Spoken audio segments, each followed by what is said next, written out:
Hey everyone, it's Synth Designer back again with another video. Today I'm going to show you 5 bass sounds that I think every producer should know.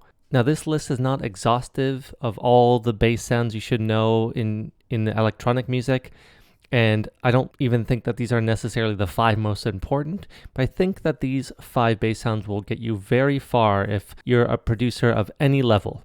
Before I show you how to create them, I just want to let you know that all these sounds will be made available eventually in some preset packs that I'll be releasing. They won't be out yet. However, I do have some presets coming out soon. Synthwave Essentials Volume 4. Go check that out. If you're new to the channel, I have a whole bunch of preset packs available at synthdesigner.com, absolutely free, no signups required. I have about 7 or 8 preset packs out already, and there'll be plenty more to come. If you want to shoot me a donation, I really appreciate it. Or you could join my Patreon page for only a couple dollars a month, where I send 12 to 15 Serum presets each month. But for now, let's get into this video.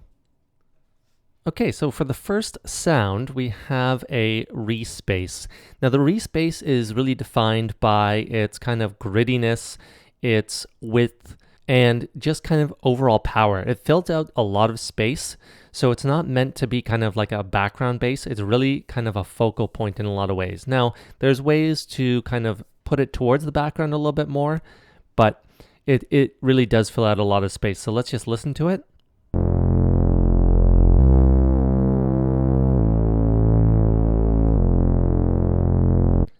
So you've probably heard it in a lot of songs in the last decade or so. It's just a very popular sound, works in a lot of contexts and a lot of different genres.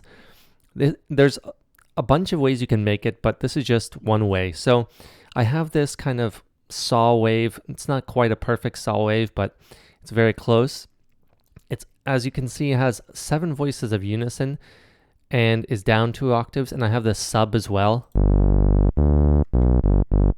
And both of them are attached to this filter, so they are cutting out some of those highs because they are saw waves. Otherwise, you get a lot of higher kind of frequencies. But to get it kind of working in different ways in your mix, make sure you play around with the cutoff. So when we have it right here for now. As you can hear, when I open it up, it really allows a lot of those higher frequencies through.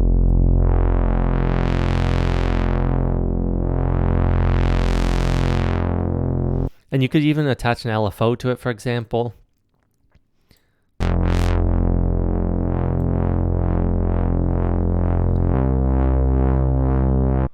So that kind of gives it a little bit of movement. For the effects, there's just some distortion here. Not a ton. I put a little bit of tube distortion.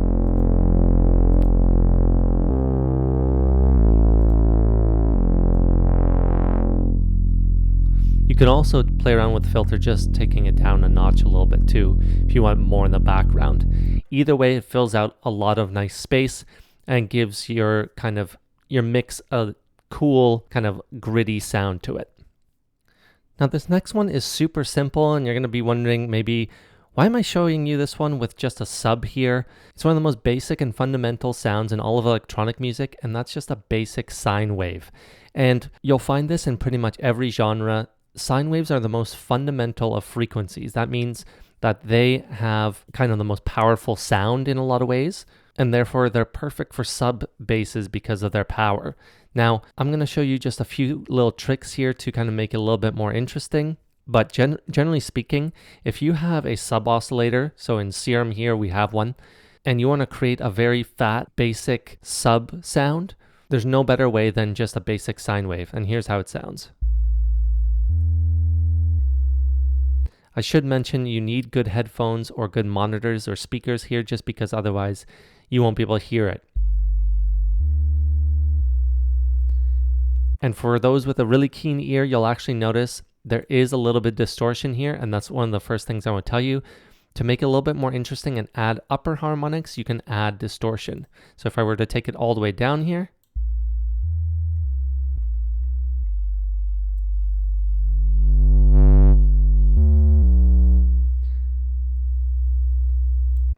so you can see here, it's a very, very fundamental sound, but it will be the most powerful that you can have in terms of a bass sound.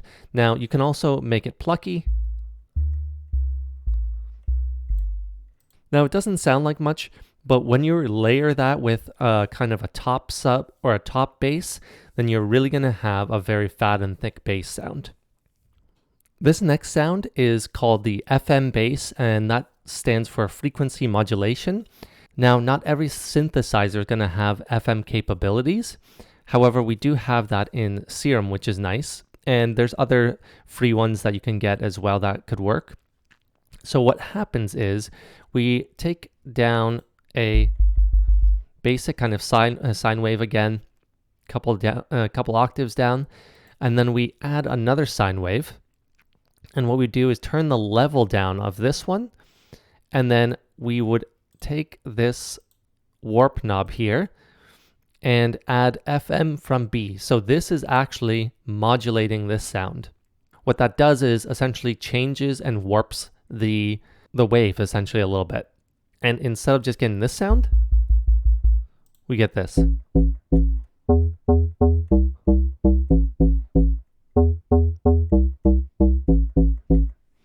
So that's a really popular sound and across different genres all over electronic music. As you can see here, we have a couple of envelopes here. They're very plucky and they just work really well with plucky sounds. And we have this attached to this FMB, so this kind of gives even more movement in a lot of ways. You could really start to warp it. And it can work in certain situations. In this case, I have it about here. The effects, again, minimal amounts of distortion. This time I have Zinefold.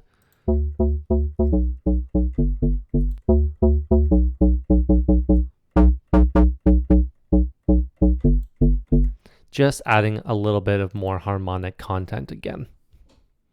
This next sound comes from my latest upcoming preset pack called Synthwave Essentials Volume 4. It will be out very shortly. And again, it will be made available absolutely free. Go to synthdesigner.com to download this soon, and lots of other preset packs as well.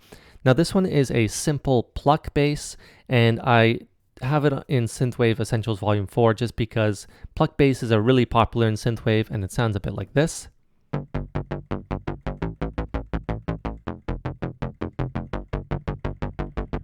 Now, as opposed to the other ones, this one has a lot more kind of higher frequency information and a little bit less kind of lower frequency information. And that's intentional because it's kind of made to be more of a top bass, which means simply that it can work mostly as kind of a layer on top of a sub. Now, it does have some sub information, as a square here, and then the saw as the regular or the oscillator A here, but I do take it down a little bit, and as you can hear, it has a little bit of width. Now pluck basses can have width, or they could just be straight up the middle. That's really up to you in a lot of ways. The key here is the envelopes. So the first one is really short, and again, the second one is attached to the filter, and what that does is just open up the filter. Otherwise, if we were to bypass it, it's very, very low. And what I want to doing is just opening up every single time we have it playing. So very simple there. And now this last bass is what I call the Squelch Bass. And this was kind of a really popular sound back in the 90s. And you'll still hear in different contexts. And there's a lot more kind of grittier, stranger squelch basses, but this is kind of close to what people know as the lately bass from a popular synthesizer in the 90s. Sounds a bit like this.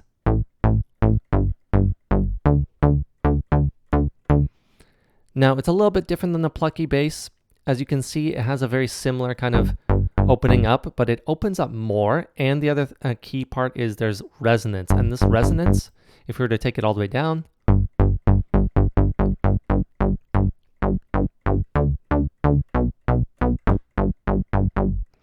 now you can open it up to your taste there to add more or less resonance. The other parts is, as you can see, is that there are 2 saw waves, one on the sub and one on oscillator A, a super up the middle sound, but it can work in a lot of different contexts as well. And then we have some light compression here, but generally speaking, that is just a very simple sound that can be made with a plucky envelope and a couple saw waves. Just remember to add that resonance here. But that's it. Those are the 5 bass sounds I think every producer should know. Let me know down in the comments what you think of these sounds. What did I miss? What should I include? What kind of other videos do you want to see? Do you want to see more sound design videos on basses or pads or any other types of sounds? Let me know right down in the comments. Thanks for watching, and I'll see you all next time.